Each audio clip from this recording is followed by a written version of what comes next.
nabii wa kweli afungamanishwi na dini wala dhehebu. Mwambie jirani yako, nabii wa kweli afungamanishwi na dini wala dhehebu.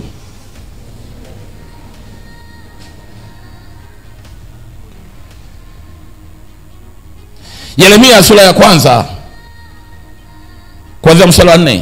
Asema neno la Bwana likanijia kusema, kabla sijakuumba nalikujua, kabla sijakutoa tumboni mwa mama yako nalikutakasa, nimekufanya kuwa nabii wa mataifa, nimekufanya kuwa nabii zaidi ya Israeli. Hivi unajua Nebukadneza alivamia Yerusalemu kwa sababu ni nabii Yeremia mtu alitoa maneno ya unabii ya kwamba Israeli itaenda utumwani na itakuwa katika himaya ya Nebukadneza mfalme wa Babeli. Nenda kasome vizuri kitabu cha Yeremia. Wakati Nebukadneza amevamia Yerusalemu, na kuiteka Yuda, wale watu waliwatuma wale askari, aliwaambia kuna nabii anaitwa Yeremia, mkikutana naye mumwambie mambo mawili. Je, anataka aje Babeli lakini sio mtumwa, tumpe hifadhi Babeli, wengine wote wana wa Israeli watakuwa utumwani, yeye atapewa hifadhi.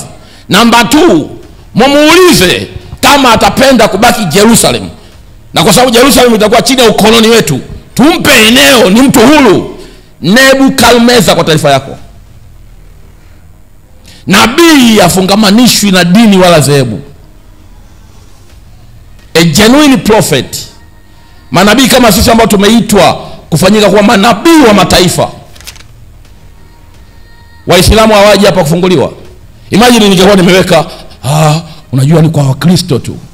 Waislamu wangapi wamekuja hapa? Waislamu hapa wamepata miujiza? Nyosha mkono juu. Nyosha mkono juu. Umekuja hapa Muislamu, unaona? Hawa yule ameponywa ukimwi, amekuja hapa Muislamu, ameokoka sasa hivi. Pigie Bwana Yesu makofi. Kwani Simba na Yanga wahitaji kusikia neno la Bwana?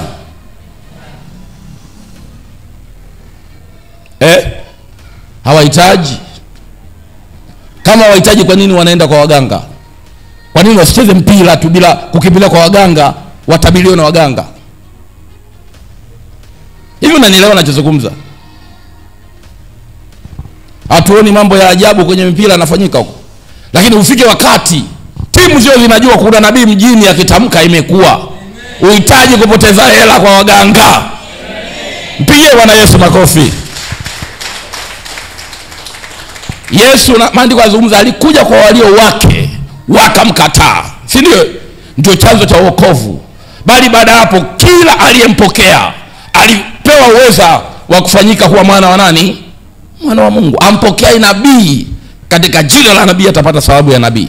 The issue tu ni kujua this is the prophet of God na kumpokea. No matter dini, no matter dhehebu, utamwona Mungu akikutendea matendo makuu na ya ajabu.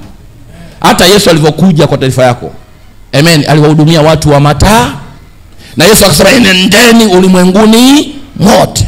Wako watu, kwa taarifa yako, kupitia hizi nabii za mpira wataokoka. Afu mpuuzi fulani eti anasema baada ya kuhubiri Yesu. Wewe uliyehubiri Yesu umeleta matokeo gani? Umeponya watu wangapi?